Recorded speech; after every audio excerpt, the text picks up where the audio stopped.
Welcome to the Unseen and the Unheard podcast. I'm your host, Tia, the Unorthodox counselor. This space is sacred. It's for the grief nobody knew how to name, the heartbreak that got silenced, the soul that felt spiritually disconnected after the pain. If you've ever felt invisible in your healing, your grief is heard here, your soul is seen here, and your truth, it's most definitely welcomed here. Before we heal, we gotta tell the truth. Not the cute version, not the one that sounds good in the post, the real one, the one that changed how you show up in the world, the one that shifted how you trust, the one your body still carries. Even when your mouth stays quiet, the body always knows. I've sat across from folks in therapy who knew their story but didn't know their truth. They could say, my father died, but not, I still feel abandoned because he's gone. They could say, I moved on, but not, I'm grieving someone who's still alive and they right around the block and they laid up with somebody else. Nobody's telling that true truth that they are feeling within. And I get it. I get it. There was a time when I looked like I had it all together. Licensed, running my practice, helping people heal, but I was unraveling. Quietly, still showing up, still functioning, still smiling through the ache. But the truth, I had overgiven, overcared, overheld space for everybody. And I had nothing left for me. I had to sit down and ask myself, why am I so stagnant in every area of my life? Career, love, family, money, even joy. It just felt like I was just sucked out of everything. There was no happiness. There was nothing. I was just existing. And when I got low, I had to go deep. I didn't like what I felt in my body. I was dissociated. I was detached. I was numb. I couldn't be there for my friends no more because I was trying to learn how to be there for me.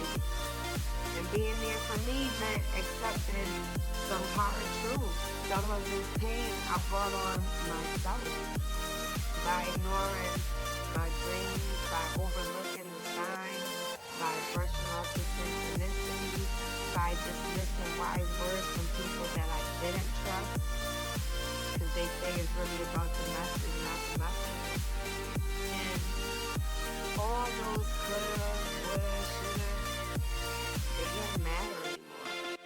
What mattered was accepting me. The me that loves without limits, even when they try to limit me.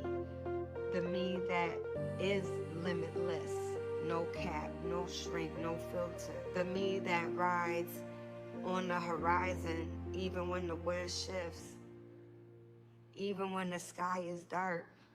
I'm loving on me now, flaws and all, soft and sacred, but yet still rising. I stand fair. I stand firm. I stand consistent. I accept the spiritually diverse woman that I've become. And I have always been. And I ain't apologizing for it no more. But let's really talk about it. Accepting the truth is harder than actually speaking it. Sometimes that truth only you, God, and the other person know. And even then, everyone's perception becomes their reality. But God, the Most High, always knows the heart, always sees the intention. And growing up, we were told the truth will set you free.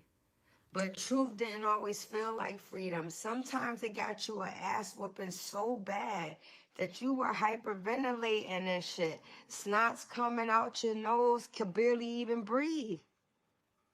And sometimes the truth got someone injured, locked up, shot, stabbed at, okay? And depending on how it played out, you learn to withhold the truth. Families got destroyed sometimes because of truth. Not because you were trying to lie, but because fear taught you it wasn't safe, or love convinced you to keep it to yourself just so you wouldn't lose access to somebody. And that kind of truth, it eats at you like cancer to your spirit. It sits in your gut. It messes with your joy. It disturbs your peace. And that's not even just in relationships. We silence truth in families, in churches, in marriages, even in therapy and communities. We offer a kibble and a bit of information, but never giving them the nooks and crannies that make the whole damn meal. We edit ourselves for other people's comfort while enduring this crazy internal war. And the consequences, psychological, emotional, spiritual, financial.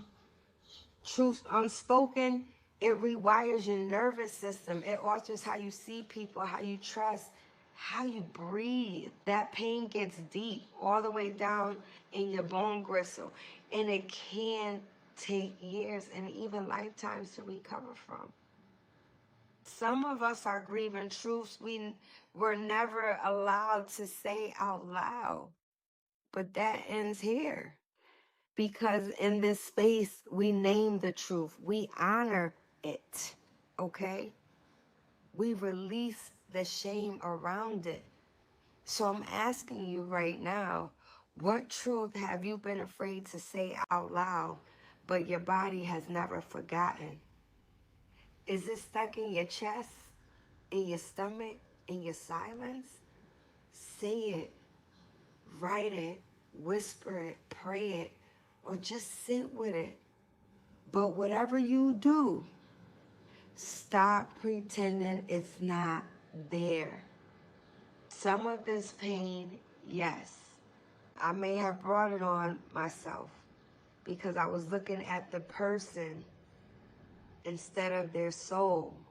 And it almost cost me everything. But divine intervention stepped in. And when I finally collapsed into the grief, when I cried from the deepest part of my gut to the heavens opened up, the angels showed up, the ancestors surrounded me, and they carried my bent up soul like it was sacred, because it is. And in my bloodline, we don't believe in failure. We don't believe in being broken. There's no such thing. We bend, we ache, we fall, but we always, always rise. We remember who we are. We don't run from the truth. We rise with it. We walk with it.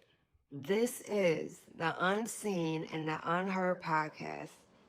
And if no one else told you today, you are not too broken, never was broken, and you're not going to break. You are not too late. You are not invisible.